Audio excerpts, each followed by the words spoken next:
What if everything we thought we understood about the birth of the universe is starting to fall apart?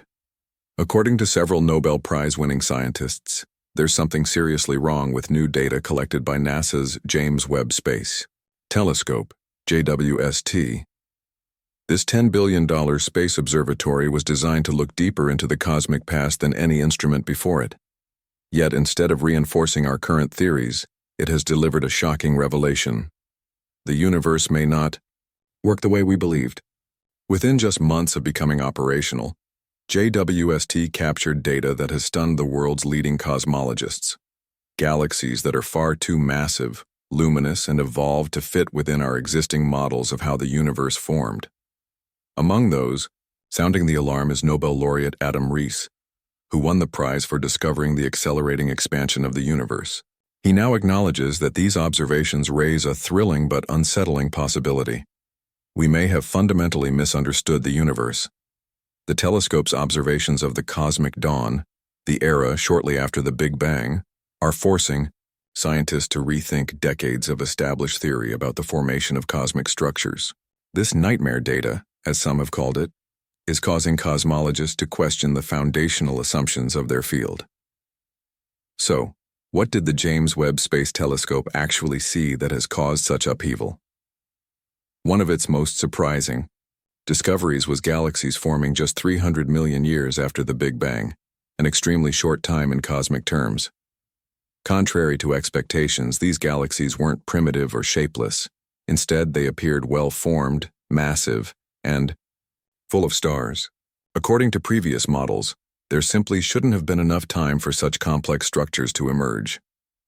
One particularly striking example is a galaxy labeled JDES GS Z14-0, observed at a redshift of 14.3, meaning we're seeing it, as it was only 290 million years after the Big Bang.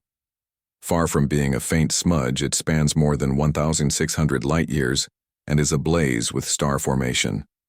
One lead scientist remarked, "It is stunning that the universe can make such a galaxy in only 300 million years. But that's not all. JWST has found not just one but thousands of early galaxies that seem to break the rules. These galaxies are too evolved, exhibiting structural features that should have taken billions of years to develop. They're also too luminous, glowing with the light of billions of stars that, according to our models, should not yet exist. Even more astonishing, JWST detected organized shapes such as disk galaxies and barred spirals, indicators of maturity and stability in galactic evolution. In fact, studies show that 50–80% of these early galaxies are flat and elongated, resembling surfboards or pool noodles, rather than the irregular spherical proto-galaxies our models predicted. This suggests a level of structure and stability that should be impossible at this early stage in cosmic history. To draw a comparison, it's as if we expected to find only single-celled organisms in Earth's early oceans, but instead discovered mammals. These early findings aren't merely anomalies. They represent a profound challenge to our current cosmological model. The prevailing lambda CDM model, which assumes a universe dominated by cold dark matter and dark energy, predicts that structure formation should begin with small, chaotic protogalactic blobs that gradually merge over billions of years. That theory has stood for decades, but JWST's observations contradict it, revealing a young universe that is bold, bright, and filled with massive galaxies comparable in scale to our Milky Way, even though it's only about 5% as old. Astronomer Alison Kirkpatrick from the University of Kansas summed up the problem succinctly. Everything's too big. It's too big, too soon. This isn't a minor discrepancy. It's a deep conflict between observation and theory, so profound that she admitted to lying awake at night wondering if everything she had learned was wrong. The scope of the issue has become impossible to ignore. As reported by The Atlantic, JWST's early galaxy data plunged scientists into a reality where many long-standing theories may no longer apply. Some researchers initially wondered whether the telescope itself might be malfunctioning or if its instruments were improperly calibrated. But the equipment checked out. The data was valid. And suddenly cosmologists were facing what many now call a crisis in cosmology. a moment where observational evidence demands a fundamental reassessment of our theories. Even more surprising is the reaction from Nobel Prize-winning scientists who helped establish our current cosmological understanding. Dr. John Mather, co-recipient of the 2006 Nobel Prize in Physics for measuring the cosmic microwave background, and the senior project, scientist for JWST, was among those taken aback. He admitted that the first galaxies the telescope observed were not quite like what we thought they were. He described them as surprisingly big, bright, powerful, and numerous compared with what we expected. Coming from someone who helped measure the Big Bang's afterglow and designed JWST itself, this admission carries significant weight. Meanwhile, Adam Rees, the Nobel laureate behind the discovery of dark energy, led a JWST program aiming to resolve the so-called Hubble tension, a growing discrepancy in measurements of the universe's expansion rate. Instead of solving the issue, JWST's precision confirmed it. Rees acknowledged that these findings eliminate measurement error as a possible explanation and suggest instead that we have misunderstood the universe. In an interview with Live Science, he reflected on the possibility that we may not fully understand the universe's composition or the physics that governs it. Sir Roger Penrose, another Nobel Prize winner recognized for his work on black holes, interpreted JWST's findings through the lens of his conformal cyclic cosmology theory. This theory suggests the Big Bang wasn't a singular beginning, but one phase in an eternal cycle of universes. Penrose has proposed that the advanced galaxies observed by JWST could be remnants of a previous cosmic epoch, structures inherited from an earlier universe. While his theory remains speculative and not part of mainstream cosmology, it highlights how these anomalies are prompting even the most renowned thinkers to explore radical new ideas.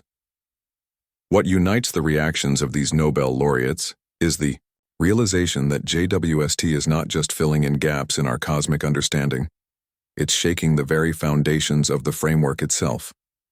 Rees emphasized that these discoveries are not problems to be feared, but rather opportunities that could pave the way for a transformative leap in our understanding of the universe.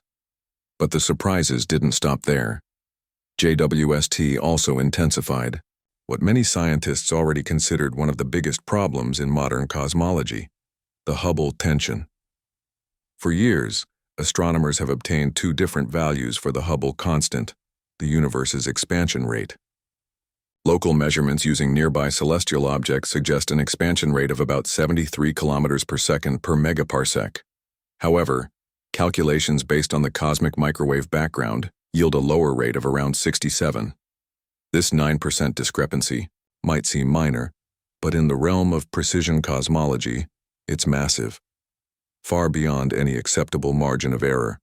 Many hoped JWST could resolve this issue by providing more accurate measurements using standard candles like Cepheid variables and supernovae, but instead of clarifying things, JWST confirmed the higher expansion rate, using its sharp vision to observe Cepheid variables that Hubble couldn't resolve. This outcome confirmed that the discrepancy is not due to measurement error. As Rees put it, JWST's data deepens the mystery and points to the need for new physics. Some researchers now speculate that dark energy might be more complex than previously thought, perhaps dynamic or interacting with matter in unexpected ways. Live Science even headlined, "JWST has broken cosmology. Can it be fixed?" Interestingly, as scientists tried to make sense of the massive early galaxies, another hypothesis emerged. Could we be misinterpreting what JWST is actually seeing? A study led by Stephen Finkelstein offered a crucial insight.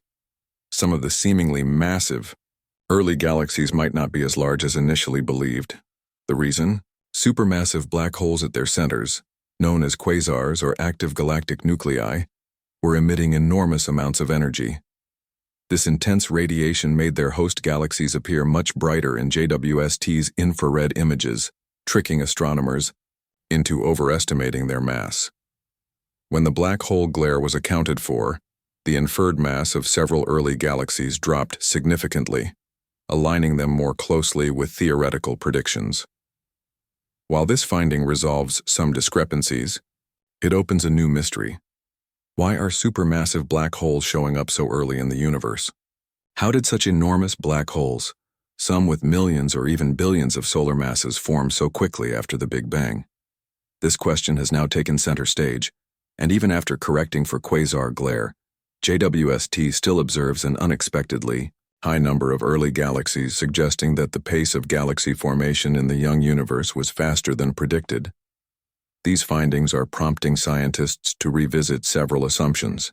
Some are exploring whether star formation was more efficient in the early universe, or if the initial mass function, the distribution of star sizes, was skewed toward larger, more luminous stars. Others are considering more radical possibilities, such as the existence of early dark energy, a form of dark energy that briefly accelerated the universe's expansion before fading away.